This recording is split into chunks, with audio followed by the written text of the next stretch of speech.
Today I'm going to be showing you how I made my first two cutting boards.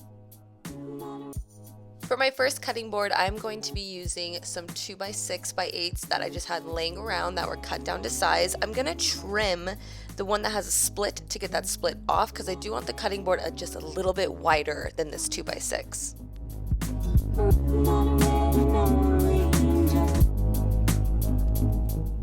I kept one side of each piece of wood straight, and then I cut the outermost sides that you'll see on the edge of the cutting board at a very, very slight angle. You're more than welcome to do a steep angle or not, totally your call.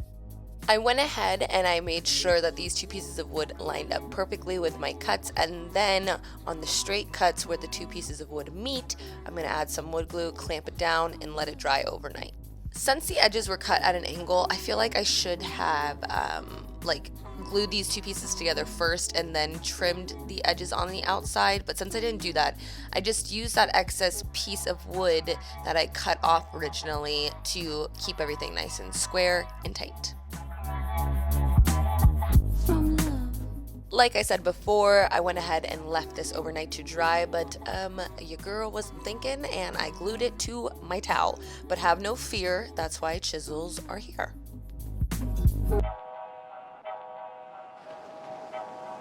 That towel piece was on the bottom of the board anyways. I am not tripping out, but I did clamp this board down to my wood workshop table, and I went ahead and started to use my hand planer. This was the first time that I used my planer and evened out the boards, and then went in with my orbital sander and started from a 60 grit and worked my way all the way from an 80 to 120 to 220. I want this thing baby smooth. I honestly was going to finish this cutting board here, but I was like, no, this is way too plain. So I went ahead and just ticked off some marks with my speed square to create a handle, and then I got a little kickstart on the cuts with my hand saw. You want to go nice and slow, you don't want to go past the marks that you made, and then I went in with my multi-tool and carved a little handle out essentially. Looking back, I did make this like weeks ago, I'm not even gonna lie. I could have used my palm router and routed out the edges, or definitely a different method, but I decided for whatever reason to go in and try to sand it straight.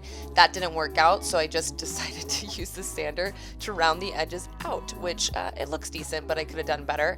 And then I went ahead and I drilled a hole directly through that little handle and added a piece of braided macrame cord, just for extra texture. All that there was left to do is add the cutting board oil, and I really love this part because right when you wipe it on, you just see the wood take like a new life, and it is so pretty.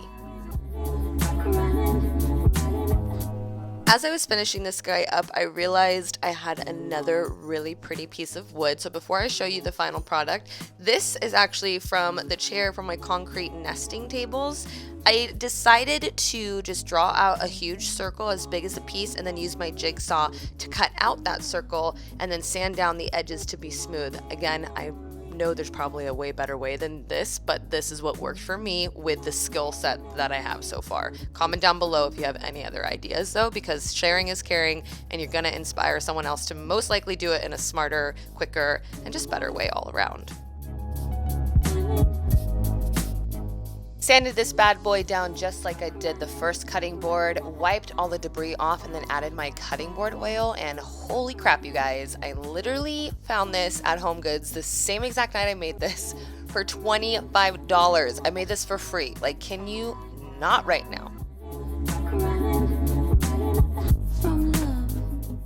I don't know if you guys trip out the fact that you just saved $25 when doing a project that you didn't even realize people sold and actually spent money on when you can just make it. Oh, I'm getting heated. Anyways, these are absolutely stunning. I had to use at least one to make a little board for myself. Don't even think I shared this. This was just all solo. I put all my cheeses and all the stuff that I love and decided to enjoy the fruits of my labor. For those of you who follow me on Instagram, you saw that I had a spa night at home the other night, and I had this right next to my bath, which now saying out loud, I don't know if that's weird or not.